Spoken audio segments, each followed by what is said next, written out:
Hello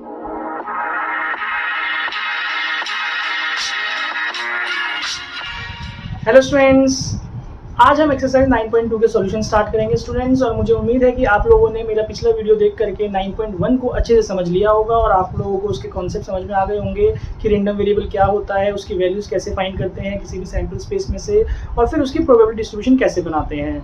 तो students 9.2 में जो हमें टॉपिक पढ़ना है, इसी रैंडम वेरिएबल की प्रोबेबिलिटी डिस्ट्रीब्यूशन को कंटिन्यू करते हुए हमें मीन एंड वेरिएंस निकालना सीखना है किसी भी रैंडम वेरिएबल का। तो मैंने जैसे कि आप लोगों को इसका जो फर्स्ट वीडियो मैंने बनाया था प्रोबेबिलिटी का इंट्रोडक्शन वीडियो, वहाँ पे आपको बता दिया था कि जो रैंडम वेरिएबल है, प्रोबेबिलिटी डिस्ट्रीब्यूशन है, मीन है, वेरिएंस है, ये सभी टॉपिक इंटरकनेक्टेड हैं कि भाई पहले हम रैंडम वेरिएबल की वैल्यूज फाइंड करते हैं, फिर उसकी प्रोबेबिलिटी डिस्ट्रीब्यूशन, और प्रोबेबिलिटी डिस्ट्रीब्यूशन बनाने के बाद हम उसका mean and variance standard deviation find करते हैं। तो जिन स्टूडेंट्स ने वो वीडियो नहीं देखा है, तो मैं इस वीडियो के डिस्क्रिप्शन बॉक्स में उस वीडियो का लिंक दे रहा हूँ, आप लोग उस वीडियो को देखिए। उस वीडियो में मैंने फार्मूला, मीन का फार्मूला, वेरिएंस का फार्मूला और स्टैंडर्ड डिवीजन का फार्मूला की बात की थी, ताकि अब हमें यहाँ पे फार्मूले की बात नहीं करनी पड़ेगी और हम एक्सरसाइज 9.2 के क्वेश्चन स्टार्ट कर पाएंगे। ठीक है स्टूडेंट्स, तो चलिए स्टार्ट करते हैं 9.2 का फर्स्ट क्वेश्चन। 9.2 में हमें बोला जा रहा है, a boy throws a coin, he is to receive 2 rupees for getting a tail and 10 rupees for getting a head. बात समझ में आ रही है कि एक्सपेरिमेंट जो है वो थ्रोइंग अ कॉइन को टॉस किया जा रहा है।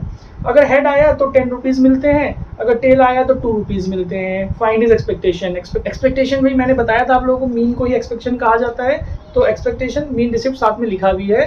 तो देखिए कैसे हम इसको सॉल्व करेंगे। तो भाई सबसे पहले आप इसमें एक सैंपल स्पेस बना लीजिए। भाई sample space according to the question हमारे पास बन रहा है हेड एंड टेल। भाई एक ही बार कॉइन उछाला जा रहा है ना, तो सैंपल स्पेस ये आ गया। अब हम इसमें रैंडम वेरिएबल डिनोट करेंगे, let X is equal to what. देखिए क्वेश्चन में कहीं मेंशन नहीं है कि भाई रैंडम वेरिएबल क्या है, डिफाइन नहीं है, तो हमें खुद डिफाइन करना पड़ेगा क्वेश्चन के accordingly. He is to receive 2 rupees. तो भाई receiving money, we can define it like that, receiving money. ठीक है, उसको पैसा मिलेगा।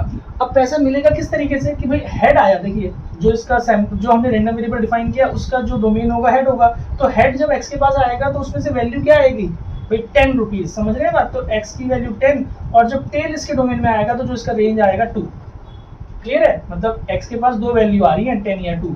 हेड आएगा तो 10 और टेल आएगा तो 2। तो भाई इनकी प्रोबेबिलिटी क्या होगी, पी एक्स इक्वल टू 2 की पहले निकाल लेते हैं। 2 पे क्या प्रोबेबिलिटी बनेगी भाई, 2 कब मिलेगा उसको, जब टेल आएगा। टेल आने की प्रोबेबिलिटी 1/2। बहुत सिंपल है ये तो। x इक्वल टू 10, भाई इसको 10 रुपीज कब मिलेंगे, जब हेड आएगा, तो हेड की प्रोबेबिलिटी ये। तो भाई प्रोबेबिलिटी डिस्ट्रीब्यूशन बना लीजिए ना। कैसे होता है प्रोबेबिलिटी डिस्ट्रीब्यूशन, x 0 नहीं आएगा, सॉरी 2 ही वैल्यूज है, 2 और 10 आएगा, और यहाँ पे इनकी प्रोबेबिलिटी आ जाएगी pxi, दैट इज 1/2। ठीक है जी, इतना काम तो आपने पिछले एक्सरसाइज में भी सीखा था ना स्टूडेंट्स, कि कैसे रैंडम वेरिएबल की वैल्यू निकाल के उसका प्रोबेबिलिटी डिस्ट्रीब्यूशन बनाना है ना। बस उसी के आगे एक काम और हमें करना है कि एक्सपेक्टेशन हमें निकालना है। तो एक्सपेक्टेशन का जो फिर सिंबल रहेगा ई ऑफ एक्स, आप लिख लीजिए। फॉर्मूला मैंने पीछे ही बताया था, xi इंटू सिग्मा pxi। भाई xi क्या है हमारे पास 2, इसके pxi क्या है, सेम 2 कर देंगे, 1/2 प्लस लगाएंगे बिकॉज सिग्मा है, सिग्मा मतलब समेशन, xi इस बार 10 है इंटू 1/2। तो देखिए ये आ गया हमारे पास 1 + 5 तो ₹6। ठीक है स्टूडेंट्स, आई होप आप लोगों को फर्स्ट क्वेश्चन समझ में आ गया होगा। इसको नोट कर लीजिए, then we will do the second question. Now second question क्या कह रहा है कि a game at a school fair cost ₹10। भाई किसी स्कूल में एक फेयर चल रहा है, ठीक है, उस फेयर में कोई गेम है जो 10 रुपीज का है, विद अ प्राइस ऑफ ₹50। तो उस गेम में प्राइस मनी रखा गया 50 रुपीज का। If the probability of winning is 1/10, कि भाई जीतने की जो प्रोबेबिलिटी है 1/10 है, is it a fair game. तो देखिए ये क्वेश्चन जो दिया गया है हमें, भाई एक तरीके से नॉर्मली हम इसको बता सकते हैं कि भाई अगर प्रोबेबिलिटी ऑफ विनिंग 1/10 है तो प्रोबेबिलिटी ऑफ लूजिंग क्या होगा बताइए, यस 9/10। तो लूजिंग ज्यादा है, विनिंग कम है, तो फेयर गेम तो नहीं हुआ ना।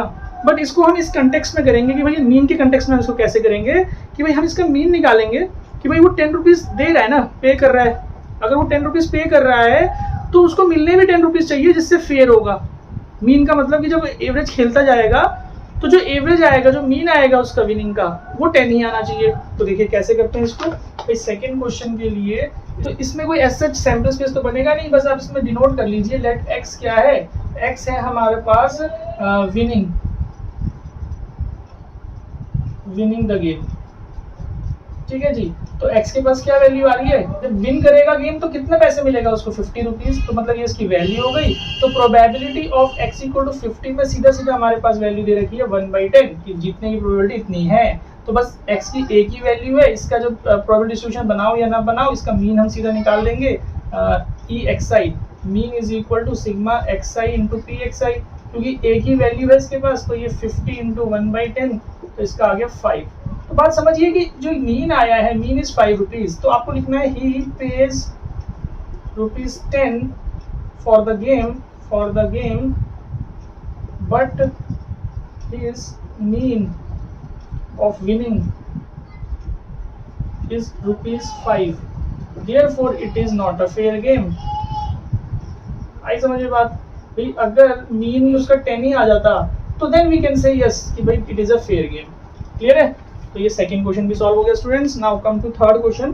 थर्ड क्वेश्चन में हमें इस तरीके से एक टेबल गिवन है, मतलब प्रोबेबिलिटी डिस्ट्रीब्यूशन पहले से दे रखा है, नंबर ऑफ चिल्ड्रन को एक्स आई से नोट कर लेंगे, और 0 यहाँ पे 1, ये 2 इसकी वैल्यूज है, पी एक्स आई तो लिख लेते हैं 1/10, 1/2, 2/5। ठीक है जी।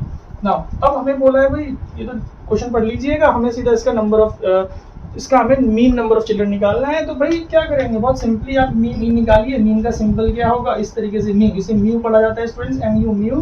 ठीक है जी। और यहाँ पे sigma X I into P X आई, पहले फॉर्मूला लिख लीजिए। अब इसकी वैल्यू 0 इंटू 1/10, तो ये तो 0 ही होगा कैड, 1 इंटू 1/2 प्लस 2 इंटू 2/5।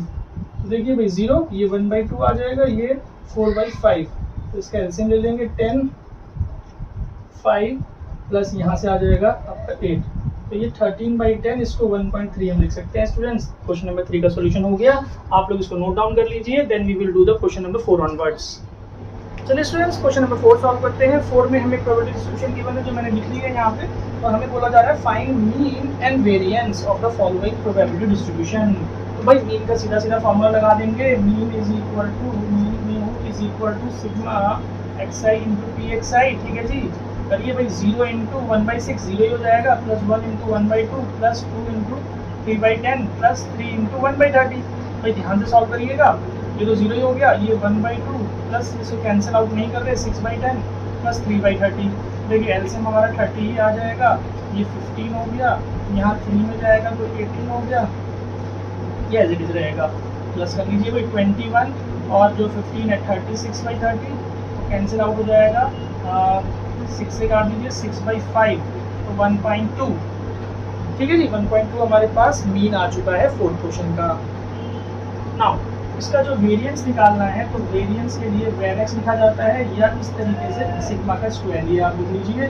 तो ये हमारे पास जो आ जाएगा वेरिएंस का सिंबल, आप भाई वेरिएंस का फॉर्मूला मैंने आप लोगों को बताया था, that is EX² minus EX whole square.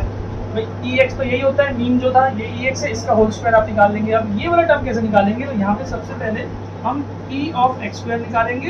ये भी मैंने आप लोगों को इंट्रोडक्शन वीडियो में बताया हुआ स्टूडेंट्स की E ऑफ x² कैसे निकाला जाता है। देखिए फॉर्मूला इसका x² इंटू PXI होता है। भाई ध्यान से देखिएगा कि भाई जो हमारा x² है, इस बार x की स्क्वायर करना है और फिर प्रोबेबिलिटी से इंटू करना है। मीन में सिर्फ xi होता है और उसको प्रोबेबिलिटी से इंटू किया जाता है। समझ में आ रही है बात? तो देखिए कैसे होगा, x², 0 का स्क्वायर इंटू 1/6 लिख दे रहा हूँ मैं, वैसे लिखने की जरूरत नहीं होती है, 1/2 प्लस 2 का स्क्वायर इंटू 3/10 और प्लस 3 का स्क्वायर इंटू 1/30।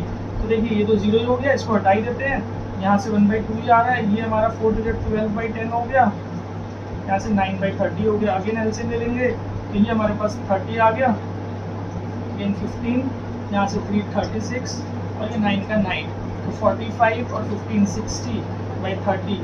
तो स्टूडेंट्स अभी हमने क्या करा, E ऑफ x² की वैल्यू निकल गई है 2। तो जब E ऑफ x² की वैल्यू 2 आ गई है, तो उसके बाद अब हमें क्या करना है, वेरिएंस के फॉर्मूले में रखना है। Variance is equal to E of x² that is 2 minus EX का whole square that is 1.2 whole square. तो देखिए क्या आएगा वैल्यू, 4 माइनस ये हमारा 12 का स्क्वायर 144 होता है, 2 के बाद डेसिमल रख दीजिए, तो 4 से नॉट 4 यहाँ पे 3 रहेगा, 2 से इसको सब्ट्रैक्ट कर लेंगे 0.56। This is the solution for the variance. तो स्टूडेंट्स आई होप आप लोगों को समझ में आ गया होगा कि किस तरीके से मीन एंड वेरिएंस निकाला जाता है स्टूडेंट्स। ठीक है, चलिए स्टूडेंट्स क्वेश्चन नंबर 5 सॉल्व करते हैं। 5 में एक प्रोबेबिलिटी डिस्ट्रीब्यूशन गिवन है, वो मैंने लिख लिया है, और हमें 2 पार्ट्स गिवन है। फर्स्ट पार्ट में find the value of k। तो बताइए भाई, ऐसा क्वेश्चन तो 9.1 में भी किया था, k की वैल्यू निकालनी है, तो we know that sigma pxi is equal to 1 होता है, तो इन सबको प्लस कर लीजिए। देखिए ऑलरेडी कर दे रहा हूँ, 3k² प्लस 2k, इसको इधर ले आइए, क्वाड्रेटिक इक्वेशन बन गई, स्प्लिटिंग मेथड लगा दीजिए भाई, 3k माइनस k तो यहाँ से फैक्टर बन गया 3k कॉमन लेके k+1, यहाँ से -1 कॉमन लेके k+1। तो देखिए दो फैक्टर 3k -1 एक आ रहा है और एक k+1 आ रहा है जी। तो यहाँ से k की वैल्यू 1/3 और ये k की वैल्यू -1, ये हमारा इग्नोर हो जाएगा, दैट इज नेग्लेक्टेड। बताइए भाई students, why neglected?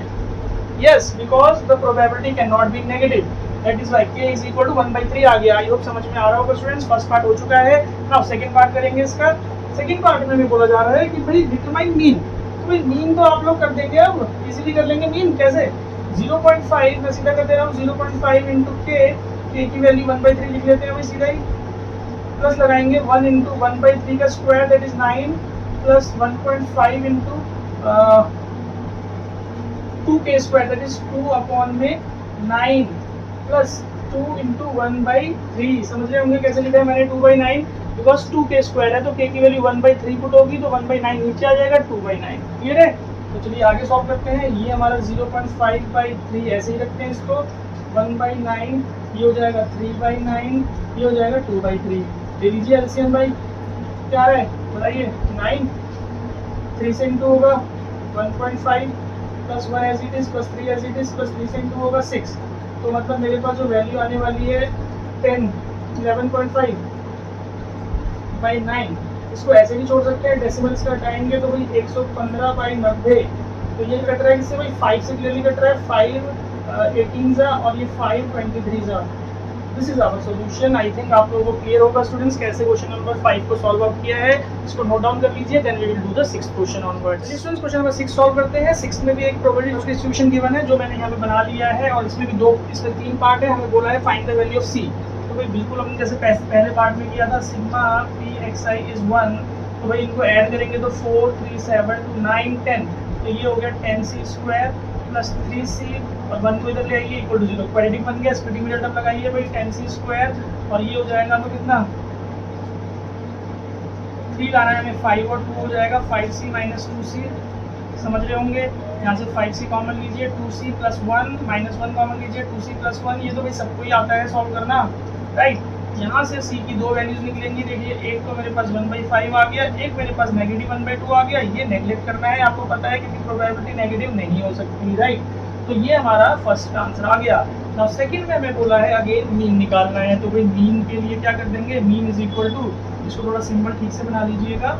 Mean is equal to भाई क्या करना है? 0 इंटू 4 स्क्वायर 0 ही हो गया, प्लस 1 इंटू 3c स्क्वायर। तो 3c स्क्वायर में c की वैल्यू डाल देते हैं भाई, ये हो जाएगा 3/25। समझ रहे होंगे कैसे कर रहा हूँ मैं? 2 into 2/25 plus 3 into 1/25 plus 4/5 plus 5/5 into 2/5। Clear होगा सभी को स्टूडेंट्स? तो देखिए क्या करना है, 3/25 as it is plus 4/25 plus 3/25 plus 4/5 plus 10/5।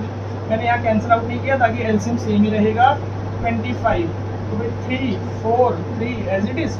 यहाँ पे 5 4 जा 20 हो गया, यहाँ पे 5 5 जा यहाँ 50 हो गया जी। क्लियर होगा सभी को?